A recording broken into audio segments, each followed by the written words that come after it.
Good morning student, class 10 हम आपको पढ़ा रहे थे महाभारत की सांच। और महाभारत की सांच में मैं उम्मीद करती हूँ कि आप लोगों ने जितना मैंने समझाया है अच्छे से समझा होगा। इसके आगे हम देखते हैं कि जब धृतराष्ट्र को संजय सारी बातें बता रहे हैं, उनको समझा रहे हैं। धृतराष्ट्र क्योंकि वो अंधे हैं और युद्ध को नहीं देख सकते, और यहाँ पर संजय जो हैं वो उनको युद्ध का वर्णन, हमने बताया था वो उन्हें दैवी शक्ति प्राप्त थी, और वो युद्ध का वर्णन जो थे वो धृतराष्ट्र को पूरा सुनाते थे।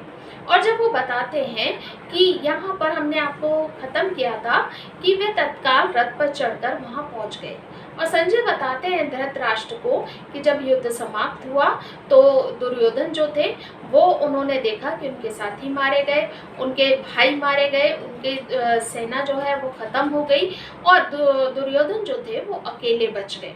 और वो जो है वो वहाँ से भाग निकलते हैं युद्ध के मैदान से, और वो दैत्य वन में चले जाते हैं जहाँ पर एक जलाशय है। जलाशय में अंदर जाकर वो एक खम्भे में जाकर छुप जाते हैं। इसके आगे यहाँ पर लिखा हुआ है रथ की गड़गड़ाहट और रथ की आवाज सुनाई देती है।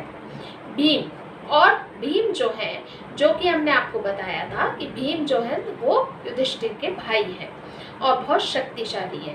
भीम कहते हैं लीजिए महाराज, यही है दैत्य वन का सरोवर।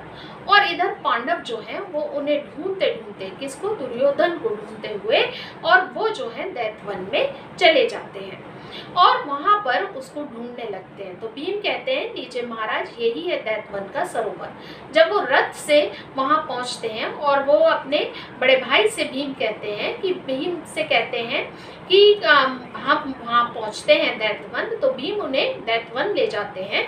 और दैत्य वन में वो कहते हैं कि महाराज यही है सरोवर जहाँ पर वो छुपा हुआ है। कौन? दुर्योधन छुपा हुआ है। वे अहेरी कहते थे कि उन्होंने दुर्योधन को इस जल में छुपते हुए देखा है। वह अहेरी यानी कि वह अहेरी मीन्स शिकारी, वह शिकारी जो है, जो हमें रास्ते में मिले थे, वो बता रहे थे कि दुर्योधन जो है वो यही इसी जलाशय में छुपा हुआ है। युधिष्ठिर उनसे कहते हैं आओ हम लोग उसे बाहर निकालने की चेष्टा करते हैं। और युधिष्ठिर भीम से कहते हैं कि चलो हम लोग क्या करते हैं, उसे इस जलाशय से बाहर निकालने की कोशिश करते हैं, चेष्टा करते हैं, कोशिश करते हैं। अब कलकल की ध्वनि, जल की कलकल की ध्वनि, जल के बहने की आवाज जो है वहां पर आ रही है।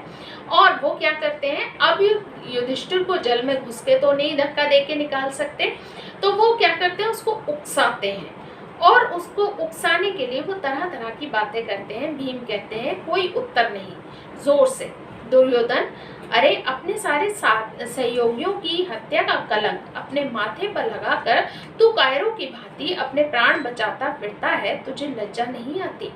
भीम कहते हैं कि क्या नाम है, जब वो जोर से उसको आवाज लगाते हैं दुर्योधन, जब वो दुर्योधन भीम जो है उनको दुर्योधन को आवाज लगाकर पुकारते हैं, तो दुर्योधन कोई भी जवाब नहीं देता।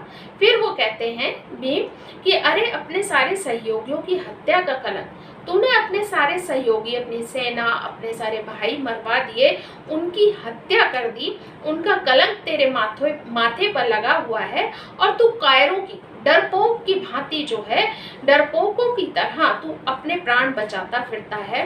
तू अपने प्राण बचा रहा है, तूने अपने साथियों को मरवा दिया, तूने अपने भाइयों को मरवा दिया, अपने जितने भी सगे संबंधी हैं उनको मरवा दिया, और तू क्या कर रहा है, तू अपने प्राण बचाता फिर रहा है।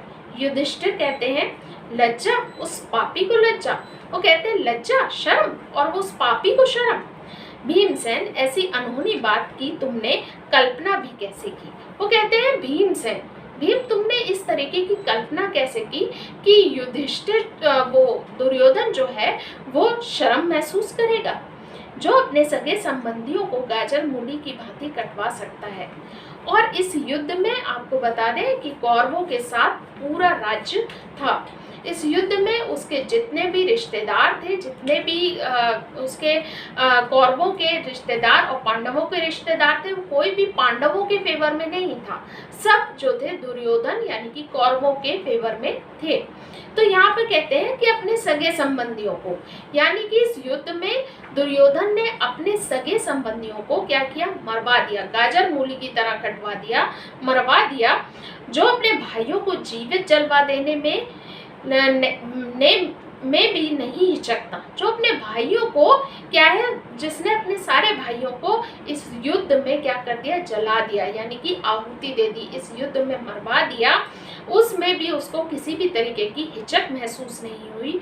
जो आदमी अपनी भाभी को भरी सभा में अपमानित करने में आनंद ले सकता है। और यहाँ पर द्रौपदी का जिक्र आया है, जो पांडवों की पत्नी थी, और उन्होंने बताया है कि पांडवों की पत्नी जो द्रौपदी थी, उसको उन्होंने क्या किया था, दुर्योधन ने, कि उसको उसका अपमान किया था, भरी सभा में अपमान किया था द्रौपदी का।